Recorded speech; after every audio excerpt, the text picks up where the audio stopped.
Hello friends, வாங்க இட்லி தோசைக்கு இப்படி செஞ்சு பாருங்கள். ஹோட்டல்லலாம் இப்படி தான் செஞ்சு நம்மளுக்கு வந்து தருவாங்க. சாப்பிடும்போதே செம்மையாக இருக்கும். இதே மாதிரி ட்ரை பண்ணி பாருங்கள். நான் வந்து கடாயில் வந்து எண்ணெய் ஊற்றிருக்கேன். எண்ணெய் நல்லா காயவும் கடுகு உளுந்து போட்டுக்கோங்க. அதுவும் பொரிஞ்சதும் நான் ஒரு பல்லாரி கட் பண்ணி போட்டிருக்கேன். அதுக்கு காரத்துக்கு ஒரு பச்சை மிளகாய் சேர்த்துருக்கேன். ரெண்டையும் சேர்த்து நல்லா வதக்கிக்கலாம். இது நல்லா வதங்கட்டும். அதுக்கு தேவையான கருவேப்பிலை போட்டாச்சு. அதையும் சேர்த்து நல்லா மிக்ஸ் பண்ணிக்கோங்க.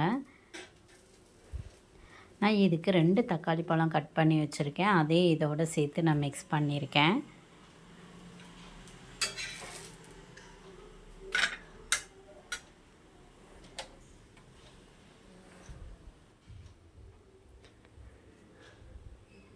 அதையும் சேர்த்து நல்லா மிக்ஸ் பண்ணி இது ரெண்டுமே நல்லா வதங்கணும்.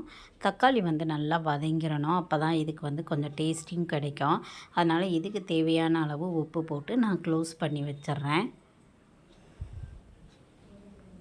லைட்டாக மஞ்சள்தூள் போட்டு கிளறி விட்டுட்டு க்ளோஸ் பண்ணி வச்சுருங்க. இது நீங்கள் ஒரு டைம் ட்ரை பண்ணிங்க அப்படின்னா நீங்கள் அடிக்கடி செஞ்சு சாப்பிடுவீங்க. காய் எதுவும் இல்லை, சாம்பார் வைக்கணும் அப்படியெல்லாம் திங்கிங் இல்லாமல் இது ஒரு தடவை வச்சு சாப்பிடுங்க. இட்லி தோசைக்கெல்லாம் செம்மையாக இருக்கும். இங்கே பாருங்கள் நல்லா வதங்கிடுச்சு. இந்த ஸ்டேஜில் வந்து நம்மளுக்கு தேவையான அளவு தண்ணி ஊற்றிக்கலாம். நான் 2 சொம்பு தண்ணி ஊற்றிருக்கேன்.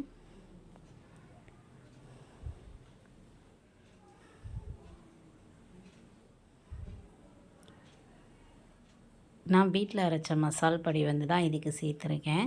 2 ஸ்பூன், அதாவது அந்த காரத்துக்கு ஏற்ற மாதிரி இந்த குழம்புக்கு ஏற்ற மசாலா வந்து நீங்கள் ஆட் பண்ணிக்கோங்க. நான் இதுக்கு 2 ஸ்பூன் வந்து ஆட் பண்ணிவிட்டு நல்லா மிக்ஸ் பண்ணிவிட்டு இதையும் க்ளோஸ் பண்ணி வச்சுருவோம்.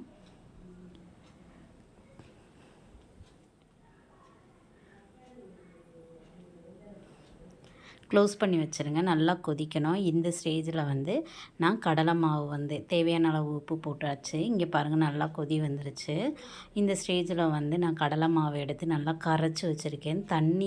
அதாவது தண்ணியாக கரைச்சிக்கிடணும். அதுக்காக ரொம்ப தண்ணி கிடையாது. தண்ணியாக கரைச்சி வச்சு நல்லா வந்து கரைச்சிடணும். எதுவும் கட்டி சேராமல் இருக்கணும். அதை வந்து சிம்மில் அடுப்பில் வச்சுட்டு இப்படி ஊற்றிக்கிட்டே கிளறி விட்டுருங்க.